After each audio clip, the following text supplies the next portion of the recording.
What would make two newlyweds vanish from a cruise ship in the middle of the night, leaving behind their wallets, their identification, their money, and every single belonging they owned?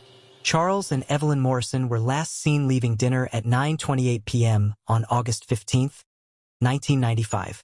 By morning, they were gone. 31 years later, we still don't know if they jumped, if they fell, or if someone pushed them. But the evidence suggests something far more sinister than anyone wants to admit.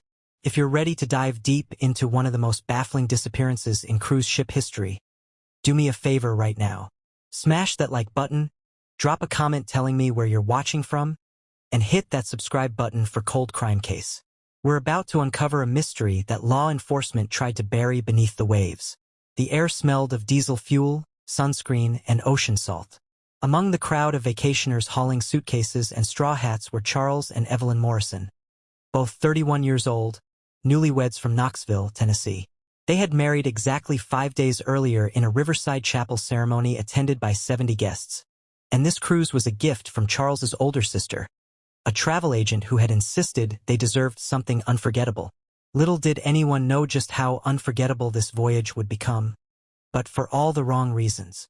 Charles worked as a civil engineer for the city's public works department, methodical and precise in his habits. The kind of man who labeled his luggage with laminated tags and carried a backup set of travel documents in a sealed envelope. Friends and family would later describe him as someone who planned everything down to the smallest detail, someone who never left anything to chance. His co-workers at the public works department knew him as reliable, punctual, and thorough. He was the type of person who arrived 15 minutes early to every meeting and kept meticulous records of every project he managed.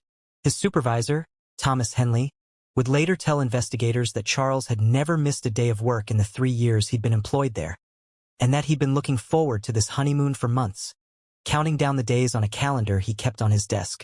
Evelyn was a third-grade teacher known for her warmth and her collection of vintage postcards, which she bought in every place she visited and mailed to herself as a kind of ritual. She wore a silver bracelet engraved with their wedding date, August 7, 1995, and carried a small leather journal where she documented thoughts, sketches, and lists of things that made her happy.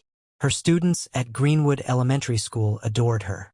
She had a way of making learning feel like an adventure, often incorporating stories and creative projects into her lesson plans. The principal, Margaret Dennison, remembered Evelyn as one of the most dedicated teachers on staff, someone who stayed late to help struggling students and who organized the school's annual science fair single-handedly. Evelyn's classroom was decorated with maps from around the world, each one